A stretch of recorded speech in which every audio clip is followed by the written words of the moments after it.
Satyamev Jayate. Today we are going to discuss a very important topic. Why India was known as Meluha. Or let's say why the Harappan civilization was called as Meluha. Or in a better way, why the Indus Valley civilization was called as Meluha. So let's explore. So this is the world in 3300 BC. The political structure known as India is not existent at this point. We have traveled way back to the past, 3300 BC. That is 3300 years before Christ, before the birth of Jesus Christ. We have come a long way into the past. So as you can see, we have few civilizations here. So these are the civilizations. We have the Egyptian, we have the Sumerian, we have the Harappan, and we have the Chinese civilization.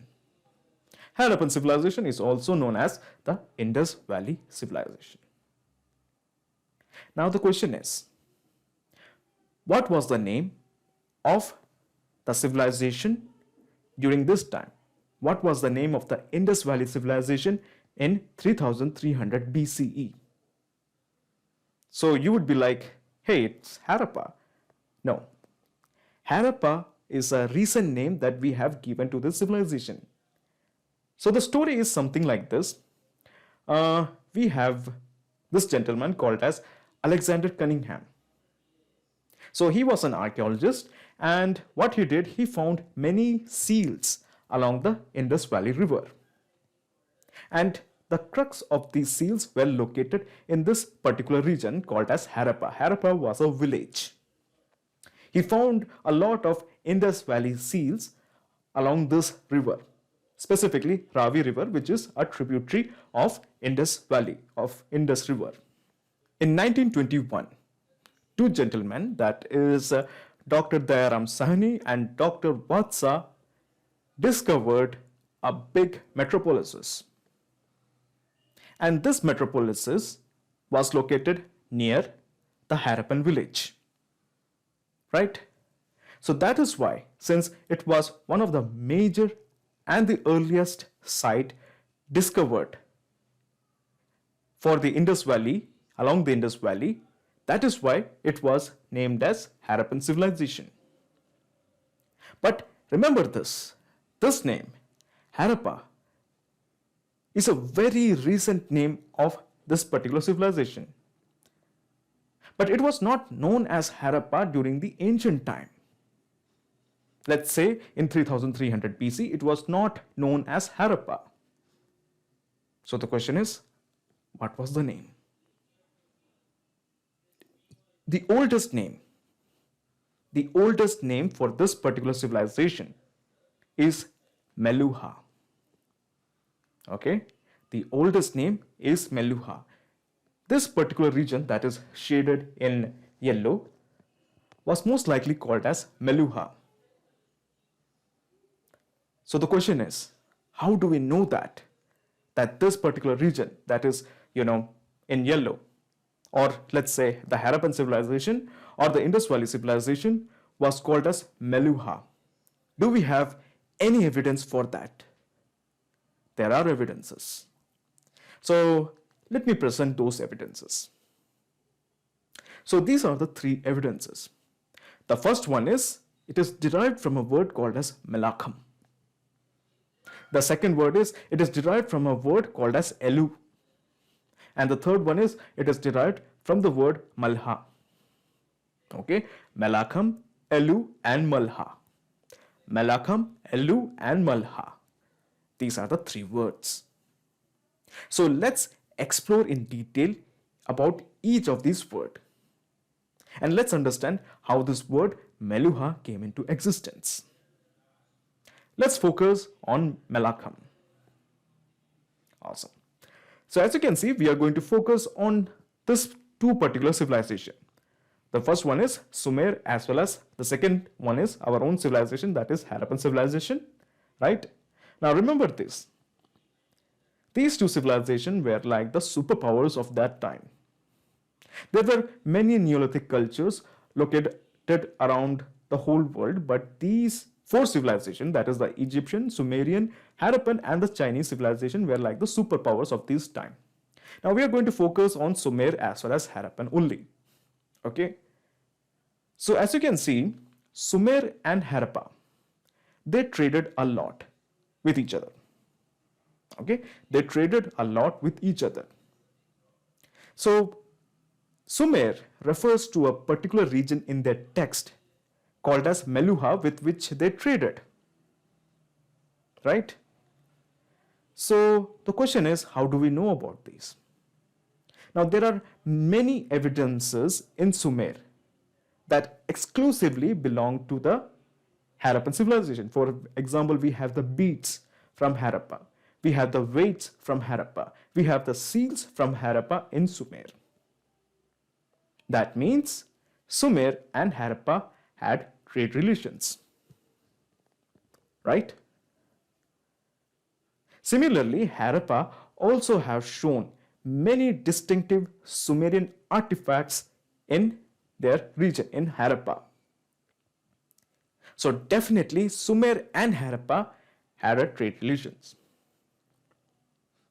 Now Sumer talks about a country in the inscriptions or literature like Sargon of Akkad. Okay, it talks about a particular country, and this country they referred to as Malha. As you can see, that is the name for Meluha, right? So this particular region, according to them, was in highlands, was mountainous region. There are chances that it was Harappan region. Now, a very important thing to note that is the term Melakam means highland region. This word Melakam is a Dravidian word. Now, if you are not familiar with Dravidian word, it's basically, in a very easy way to explain, South Indian languages. Dravidian languages essentially means South Indian languages these days. Okay.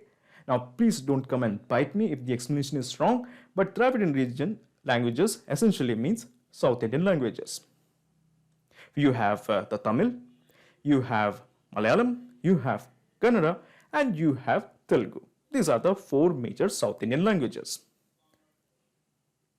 Now, this particular word, Melakam, comes from a Dravidian word, which means highland or mountain or a plateau. As you can see, you have a mountain or a plateau. It's up to you to decide what it is. It basically means highland region. So the question is, how did the archaeologists know about this? Right? So they came across an inscription by this guy, Sargon of Akkad. Now Sargon was a very important king in Sumer. So this is his mask. Okay, as you can see, this is his mask, and this is how he looked like. Now, it's not really important for UPSC to understand how a Sumerian king looked like, but the reason I have added it because, well, I just added it. And this is the AI rendition, how the Sumerian king would look like, right? That is Sargon of Akkad. He mentions that they had a beautiful trade relation with a region called as Meluha, right? So this word Melakam may be the reason why the term Meluha came to existence, which means highland region in Dravidian languages. Now remember, it's not necessary the Harappans used to, talk in Tamil or Telugu or Kannada or Malayalam. No. These are the recent languages called as the Dravidian languages. Harappans might have used Proto-Dravidian language. Proto-Dravidian language is basically the ancestors of, Tamil, Malayalam, Telugu, and Kannada. So that is about the relationship between Sumer as well as Harappa. Right? Now let's focus on the second one. That is, you have another word, that is Elu. right? So let's focus on that. Meluha may be derived from this particular word, that is elu. So what is elu? Elu simply means sesame seeds. Now, Sumer was a big fan of sesame oil. Sumer used to import a lot of sesame seed. Now, the major exporter of sesame seed happens to be India. And maybe a coincidence, but elu in South India means sesame. So there is a chance that the word Meluha came from elu. There may be a chance, right? Because elu means sesame in southern India. Still elu means sesame seed in southern India. So there is a possibility that after all, Meluha is a derivative of the word elu. Now let's focus on the third one, that is, it is derived from the word Malha. Right? We have discovered Melakam, elu, and Malha. Let's focus on Malha. So, as you can see, between Sumer and Harappa, there were two means of travel. The first one is the land route, and the second one is by boat, the sea route, right? Land route and sea route. Now remember this, during the ancient times, it was more convenient to travel by the sea route. And Sumer often talks about a region from where you have a lot of sailors coming in to their country for trade, of course. And Malha is the word that means country of sailors. Coincidence? I don't think so. Malha became Meluha, or somehow elu became Meluha, or Malakam became Meluha. So there is a possibility, or there is a big chance, the region that we called as the Indus Valley civilization was known as Meluha.